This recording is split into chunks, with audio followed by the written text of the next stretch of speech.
Oke, diskusi santai santri Pondok Pesantren Al-Futuhiyah Banten mengungkap kesesatan Imaduddin bin Sam'un dalam memecah belah umat Islam di Indonesia. Mari kita lihat videonya. Orang yang ingin selamat dari kejelekan mereka, maka hilangkan husnudzon kepada mereka bahwa mereka adalah keturunan Nabi.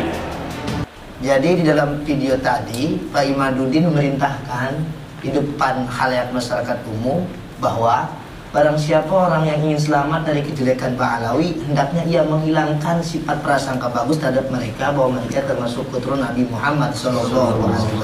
Auzubillahi min zalik. Bisa kita sadari, bisa kita cermati bahwa dalam video tersebut secara tidak langsung Pak Imaduddin memerintahkan untuk berprasangka buruk terhadap Pak Alawi. Yang mana kita tahu banyak ayat Al-Quran dan hadis Nabi Muhammad SAW yang melarang kita berprasangka buruk terhadap umat muslimin, terhadap sesama muslimin. Yang mana kita tahu Mbak Alawi pun masih termasuk umat muslimin. Bahkan banyak ulama-ulama besar yang berasal dari Mbak Alawi. Betul. Sebagaimana ayat Al-Quran yang tertera di dalam surat Al-Hujurat ayat 12 yang berbunyi, Ya ayyuhalladzina amanu jtanibu katsiran minadh-dhanni inna ba'dadh-dhanni ism. Imam As-Samarqandi menjelaskan di dalam kitabnya yang bernama Tafsir As-Samarqandi yang sering kita kenal dengan Tafsir Bahrul Ulum. Di sana Imam As-Samarqandi menafsirkan ayat tersebut bahwasanya ya ayyuhalladzina amanu jtanibu katsiran minadh-dhanni ay la tuhaqqiqud dhanna inna ba'dadh-dhanni ismun yakni maksiyatun ay an inna dhanna su'i bil muslimi maksiyatun. Kesimpulan daripada ayat tersebut bahwasanya su'udzon berburuk sangka kepada orang muslim itu adalah sebuah maksiat. Jadi tanpa kita sadari Bapak Imad bin Sarman memerintahkan kepada umat untuk bermaksiat. Allah, na'udzubillahi min Dan juga zalik. dijelaskan di dalam kitab Tafsir At-Tabari yang menafsirkan ayat tersebut. Beliau menafsirkan dalam ayat inna ba'dadh-dhanni ismun. Yaqulu inna dhannal mu'mini bil mu'mini syarra lal khaira ithmun. Li'anna Allah qad nahahu anhu fa fi'lu ma nahallahu anhu ismun. Bahwasanya berprasangkanya seseorang yang beriman terhadap orang yang beriman lainnya dengan berprasangka yang buruk bukan berprasangka yang baik itu merupakan dosa. Karena Allah Subhanahu wa taala telah melarang hal tersebut. Sedangkan bila mana kita mengerjakan sesuatu yang Allah larang, maka kita termasuk orang-orang yang melakukan dosa.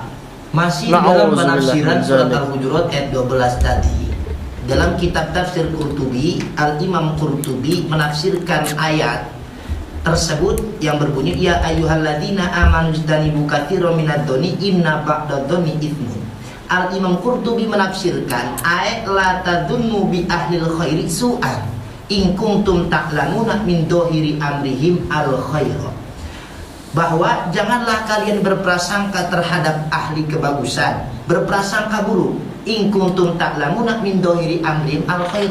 Jikalau kalian semua tahu dohir kelakuan ahli tersebut, dohir kelakuan ahli kebagusan tersebut, isinya tingkah lakunya adalah kebagusan. Dan Imam Qurtubi di sini menjelaskan yang dimaksud don di sini adalah qala ulamauna fadhonnu huna wa fil ayati huwa at-tuhmatu. Yang dimaksud don di dalam hadis Rasul dan ayat ini adalah atuhmatu, berprasangka buruk, berprasangka salah. Seperti contohnya kaman yuttahamu bil fahisah aw bisurbil khamri masalan walam yadhar alaihi ma yaqtadi dalika. Seperti seseorang yang disangka buruk, seseorang yang disangka salah melakukan satu keburukan, melakukan satu kemaksiatan. Contohnya ia melakukan meminum arak yang padahal walam yadhar alaihi ma yaqtadi dalika, yang padahal secara nyata, secara fakta tidak ada perkara yang menjerumuskan orang tersebut disangka kejelekan ataupun keburukan ataupun minum arak tersebut. Jadi intinya don di sini adalah berprasangka buruk terhadap seseorang yang belum jelas fakta, belum jelas nyatanya. Dan jika kita lihat di dalam kitab Tafsir Jalalain yang mana tafsir Jalalain ini sudah mayoritas dikaji di sebagian pondok pesantren. Al-Imam Jalaluddin Al-Mahali menafsirkan ayat tersebut, ayat muqsimun wa huwa kasirun. Berprasangka buruk yang dihukumi dosa itu banyak. Dan Imam Jalaluddin Al-Mahali memberikan contoh kadoni su'i bi ahlil khairi minal mu'minina wa hum kasirun, seperti berprasangka buruk terhadap orang beriman yang melakukan kebaikan. Sedangkan kita tahu bahwasanya banyak ulama besar, banyak ulama istiqomah yang terlahir dari Sadah Ba'alawi.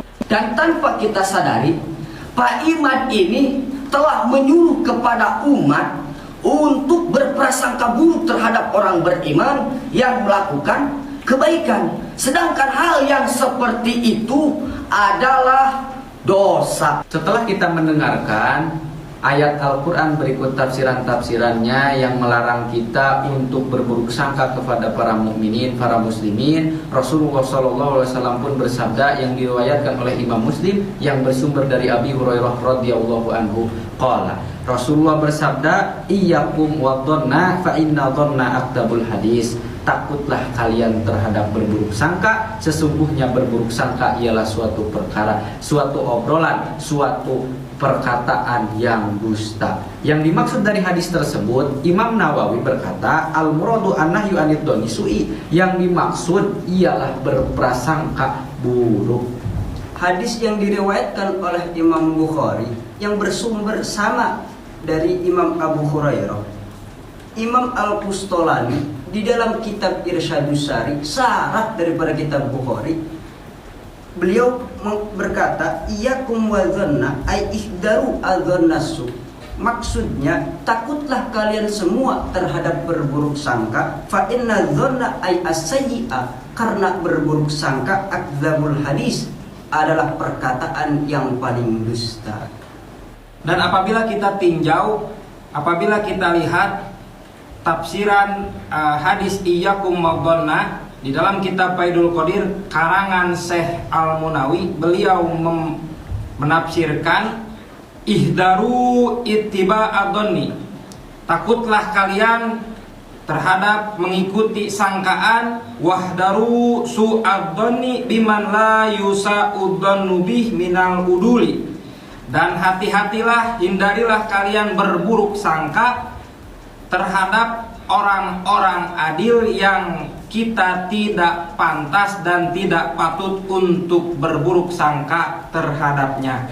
Di dalam kitab Tuhfatul Ahwadi yang merupakan daripada syarah kitab Jami'ut Tirmidzi, Al-Imam Al-Alim Al-Alamah Muhammad Abdurrahman bin Abdurrahman Mubarakfuri menafsiri hadis tersebut.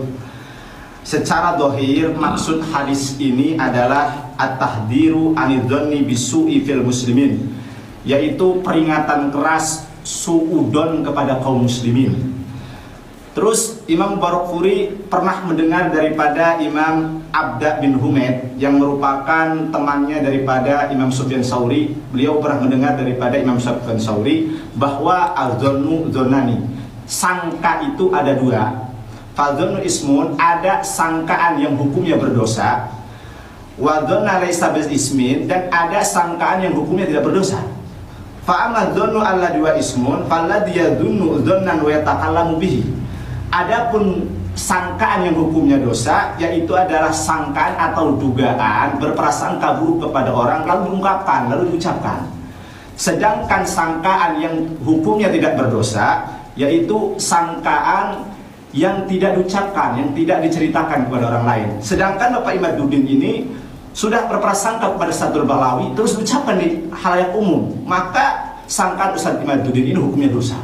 Dari paparan ayat Al-Quran beserta tafsirnya dan paparan hadis beserta tafsir menurut ulama-ulama ahli hadis dan ulama-ulama ahli tafsir, kita bisa tarik kesimpulan bahwa Pak Imaduddin ini memerintahkan dan menyuruh umat, menyuruh masyarakat untuk berburuk sangka kepada muslimin, yakni terhadap Sadah Alawiyah, yang mana berburuk sangka terhadap muslimin, terhadap mukminin itu dilarang oleh Allah, termasuk maksiat, termasuk dosa. Jadi tanpa kita sadari, Pak Imaduddin ini memerintahkan satu kemaksiatan, memerintahkan satu dosa kepada masyarakat. Jika memang Pak Imaduddin ini termasuk ahli ilmu seperti yang dielu-elukan oleh kelompoknya, maka niscaya Pak Imaduddin tidak akan berfatwa dan tidak akan menyuruh umat kepada perkara yang menjuruskan terhadap kemaksiatan dan dosa. Luar biasa diskusi santai santri Pondok Pesantren Al-Futuhiyah ini teman-teman semua ya. Ini di Banten. Jadi mereka mengungkap kesesatan Imaduddin bin Sam'un dalam memecah belah umat Islam di Indonesia bersama kelompok-kelompoknya. Seperti itu, kelompok begal nasab tepatnya ya. Ya, kita doakan saja semoga Imaduddin dan para kelompoknya yang tersesat kembali ke jalan Allah, mendapatkan hidayah daripada Allah Subhanahu wa taala. Kalau mereka nggak jemput hidayahnya, nggak bakalan dapat. Ya, amin ya rabbal alamin. Sekian video kali ini teman-teman. Jangan lupa subscribe MPH Channel, bantu tembuskan 100.000 subscriber. Terima kasih. Assalamualaikum